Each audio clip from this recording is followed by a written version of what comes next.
Disons qu'on travaille sur un concept de forêt de proximité pour redonner une partie des forêts aux petites communautés. Également, on a adopté une charte du bois qui vise à utiliser davantage le bois dans la construction. Puis également aussi, on a des programmes de soutien pour l'innovation, pour la transformation du bois.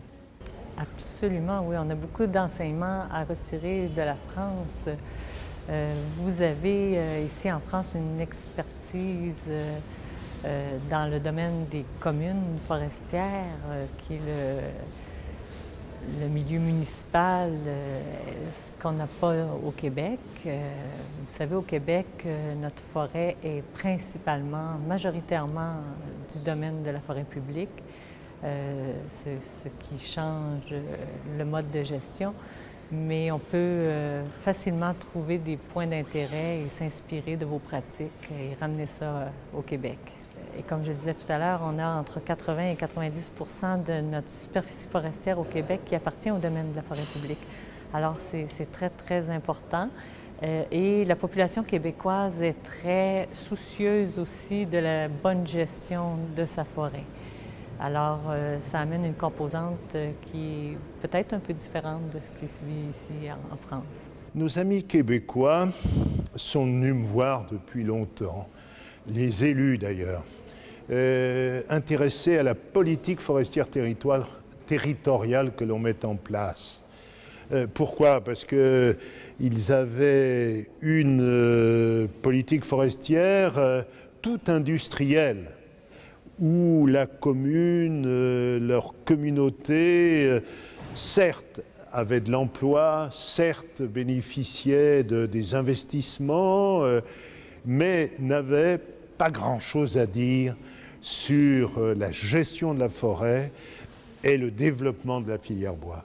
Et aujourd'hui encore, les discussions que l'on a, c'est de voir comment, à la fois, on peut faire une politique industrielle avec des gens qui investissent, mais aussi de soutenir, défendre les élus locaux, la population pour la gestion forestière, pour la multifonctionnalité, mais aussi pour les emplois locaux.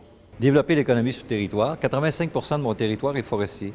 Imaginez cette richesse qu'on a sur ce terrain-là. Et on regarde en réalité, à partir des potentiels, tout ce qu'on peut mettre en place. Et on a mis un paquet de dossiers, de projets sur mon territoire. Et si je peux vous nommer quelques projets, Parc national du lac Témiscouata, au moment qu'on se parle, on a ouvert le 24 juin 50 emplois. Chaufferie pour les écoles, pour les églises.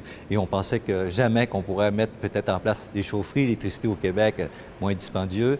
Et maintenant, il y a 12 projets réalisés et il y en a autant en réalité au niveau de la table à dessin qu'on pourrait dire. De manière un petit peu surprenante, nous, on est parti d'un espace rural très peuplé, avec une forêt publique marginale, enfin tout à fait réduite, alors que les Québécois sont partis d'un espace rural complètement vide et avec une forêt qui est quasiment exclusivement publique. Et eux ont besoin de se réapproprier une forêt de proximité justement pour faire jouer tous les rôles de la forêt, économique, biodiversité, filtre carbone, filtre à eau, etc., enfin tout ce que j'inclus dans les aménités forestières. Et nous, nous justement, on avait un peu d'espace public, mais en même temps, la conscience que la forêt, l'ensemble de la forêt représente un intérêt collectif. Et donc on a cheminé, nous avec nos politiques territoriales, et eux avec l'envie d'en avoir. Voilà, donc c'est ce qui nous a amené aujourd'hui à ce premier forum, puisque c'est ces échanges-là qui continuent à nous animer. On parle à un de différence. Les bois sont peut-être différents, les forêts sont peut-être différents, mais au bout de la ligne, cette richesse-là, elle n'est pas différente. OK, il s'agit de mener en fonction de ce qu'on est. Les spécificités du territoire sont très importantes. Et on parle ici peut-être d'un parc régional, moi j'ai peut-être un parc national. Mais bref, on se ressemble énormément. Pour moi, c'est un grand moment parce que cette coopération, elle est multiple. De nombreux partenariats existent au niveau de la formation, au niveau des élus, au niveau des industriels, au niveau de la recherche. Toute cette coopération, elle était atomisée. Et aujourd'hui, le forum a pour but de faire se rencontrer tous ces acteurs pour qu'ils prennent conscience qu'ils ne sont pas les seuls à avoir des échanges avec le Québec. et bien sûr qu'on trouve des facteurs démultiplicateurs sur ces échanges.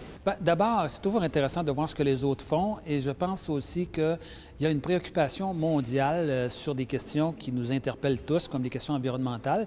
Et comme le bois est probablement le matériau le plus intéressant pour nous aider à diminuer les gaz à effet de serre, son utilisation est drôlement importante. Et c'est intéressant de voir que d'autres gens comme nous qui sont préoccupés. Et je pense que si on travaille ensemble, on va probablement pouvoir trouver des solutions plus intéressantes.